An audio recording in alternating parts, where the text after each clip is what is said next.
Hey YouTube, this is Pamela. This is Craft and Commentary, and I'm going to do a bit of a flip here for some recent paintings I've done. You're focused here on all of these are done with a giant jelly plate. You want to see that a little closer? I love jelly plate printing. That's G-E-L-L-I. That is the brand name for the technique. Back behind here is jelly plate. These are stencils on top of jelly plate. But what I want to here's a round jelly plate.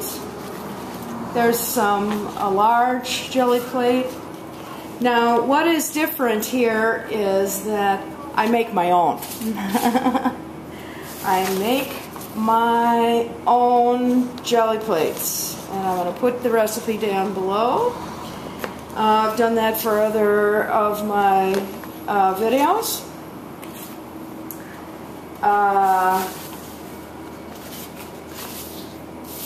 And all of these are kind of different. This one, actually, the white was done with the side of a 3x5 jelly plate. Anything that is large like that, they don't make the commercial brand of jelly plate as big as I've made it, which is, in fact, these are huge. This is construction paper that is 9x12. The jelly plate, as you can see, goes about 11-17. This is a cookie cutter, people. Get a kind of a close-up of that. So this was bubble wrap and a lot of awesome acrylic paints on the homemade jelly plate, 17x11. This is a combo of jelly plate, quote-unquote jelly plate, my homemade jelly plate, and stenciling. And this is one of my favorites right now. This one's up there, top favorite. Worked out really beautifully. You see the magenta paper showing through. I used a steel wool pad and just twisted it. Sometimes when you take with jelly plate, you need to twist it.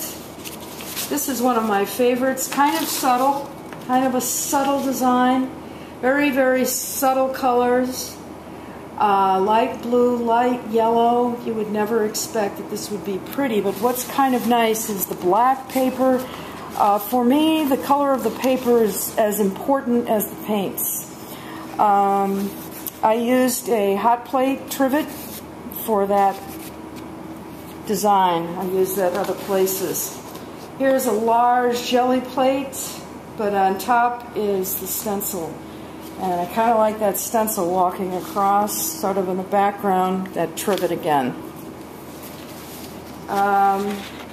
This is, I look on eBay for certain things that make texture, and this is something that you make sugar, veil sugar, something like this for cake making. And I just put it down one by one in a row on the jelly plate. As you can see, this is a 17x11 size jelly plate, homemade jelly plate. Here is the steel wool pad again. And interesting, kind of an ugly pink color, but I think in combination with the others, I kind of like it. Here is one of my favorites. Very, very subtle, very, very subtle colors. Some like brownish orange, yellow, white. And then I used, just made lines in the jelly plate. And as you can see, there's that trivet again, which I really like that. This, I think, is my favorite that I have right now. I just love the colors. It almost looks like a real modern painting. It looks like techniques that you might use in expressionist paintings. But all it is jelly plate designs in the background and over stencils on top. We've got this stencil and the circles, and then I sort of hit the outside to get rid of that stark pink color because the jelly plate wasn't quite big enough. Okay, next one. This one was sort of a mistake. I kind of threw paint down, and then on top of it I put another hit of the jelly with the steel wool, different colors. This is sort of subtle, not my favorite. These are kids stencils that you can buy that are in the foam, the fun foam that you can buy at Michael's. So that's kind of a nice, there's a beautiful texture. And if you use the right colors, doesn't matter, you know, nice texture, great color combinations, and you're in business. That's the way I look at it. And here is, I think I used a Martha Stewart scraper and a large jelly plate. I like the color combos. This one's just totally whacked out. This one looks almost like, this is completely different than anything I've ever done. The colors very much evoke military or warfare or even freedom fighter or third world kind of colors. Should say with this one that I just took the cap, any old cap, and this was actually a piece of paper that I was using to dry up, to take paint off of a brayer, and then I just started working at it. It's not one of my favorites. It's kind of plain, but it is different. It's sort of worth showing. This would be a background. I think it needs something more, but I'm sort of afraid to touch it because I really like it. The colors are very pretty. Colors I wouldn't use normally. I normally don't know how to use a color like that. But that's always fun when you use colors that are not your favorites, and yet you do something interesting with it. I mean, the nature of color, I'm sure there are volumes and volumes written upon it. But, you know, when you put down a yellow like that, you say, well, maybe I'd like to do a stencil on top of this, but what color should I use? And one color would be wonderful and another just wouldn't do it. Here you can see little remnants of the twisted steel wool pad. Works real nice. This is more like the old style painting I used to do. I just take a cosmetic sponge in the shape of a heart, obviously, and I dipped it in acrylic paints, and use it as a stamp against a sort of unlikely pink color with jelly plate with Martha Stewart scraper. Okay, next, let's get these going. There we go. Just a cap, jelly plate, 1711. Okay, kind of like this one. It would be good as pattern paper.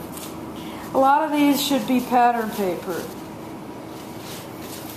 This would be great pattern paper. Great pattern paper. You see, that's what most of my stuff is, but every once in a while one comes through that can be actually used as a painting. Again, pattern paper.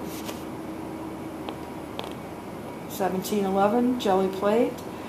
This is another trivet that I bought for like $2.50 on eBay. That was a shipped price. This one, kind of interesting, kind of different. I like it. Very different. You know, a lot of paintings these days evoke, let's say, layers of paintings that you might see on the side of, like if you're walking down the street in an abandoned building and outside is some board that's security, keeping people away from the building, if it's,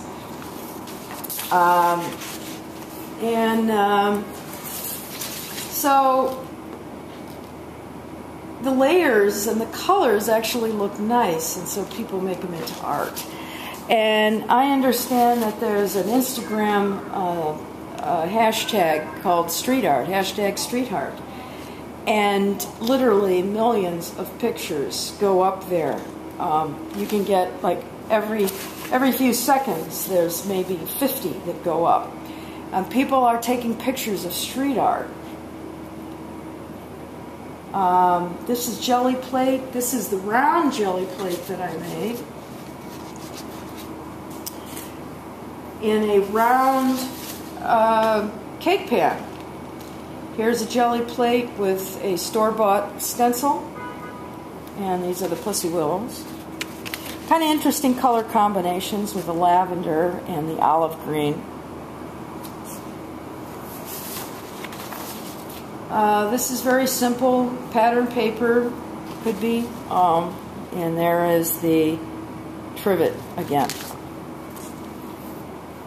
And this one I kind of like. This one, the colors are pretty. Again, the round jelly plate. I see here that the craft, just the execution of is not good. A lot of the stencils are not in good condition. They're filling in.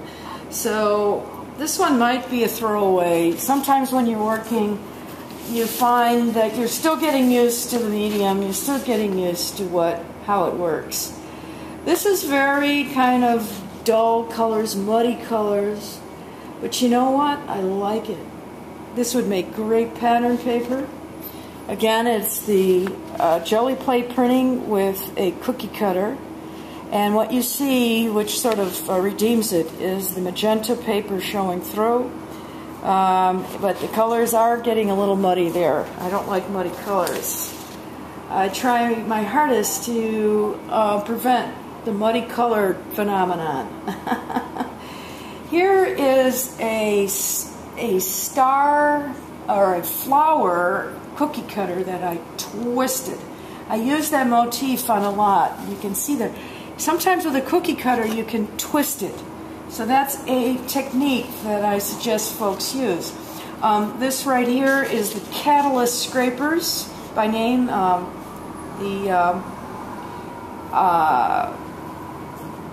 Commercial brand Catalyst Scrapers. And now we're getting down to some that I don't care for so well. This is pattern paper or a background, and I could put a stencil on top.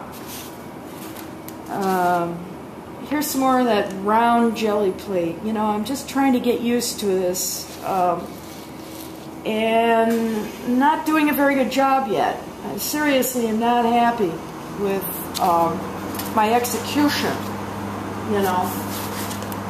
Here is just pattern paper. Let me see if there's any worth showing anymore. You know, again, I'm still getting used to the medium. Wasn't having much luck with those round jelly plates. This is a, I don't know, 7-inch diameter cake pan that I put the gelatin solution in to make the homemade jelly plate. You can go to Gelli Arts. Well, this one's kind of nice. This one's almost showable. Now, as you can see here, again, that is that flower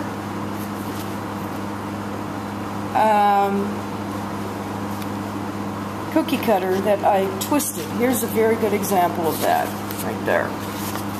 Here's another good example, I think.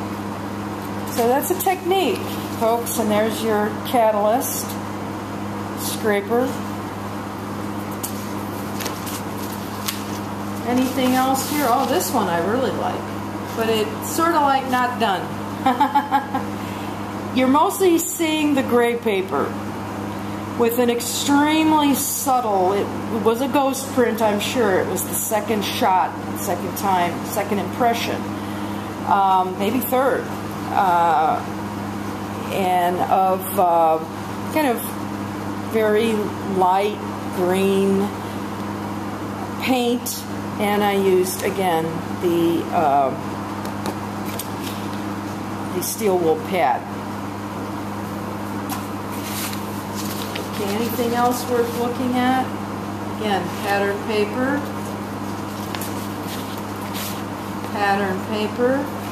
or the background for a stencil. Oh, this one I kind of like. Yeah, that's going to be nice pattern paper. Nice pattern paper. This is the Martha Stewart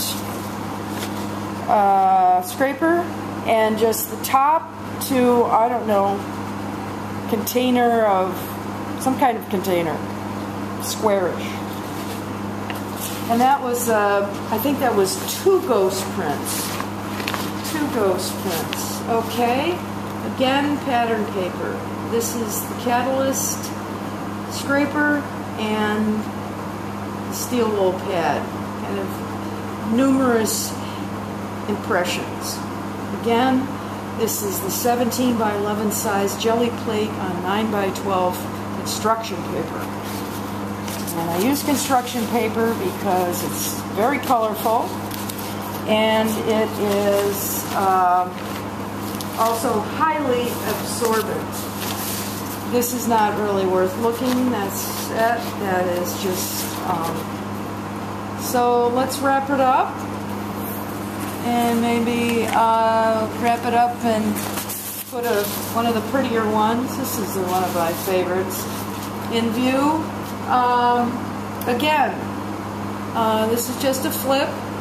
I don't know what I'm going to do with these yet. I can use them as pattern paper. I can also use them for my mural. I have a mural. In fact, if you want to very quickly see the mural, you've seen this before. This one's been here for a while, and I want to change it out, and I'm thinking of using these jelly plates that I have just made. So, thumbs up, people. Subscribe. Thank you so much for watching. This is Pamela from Craft and Commentary.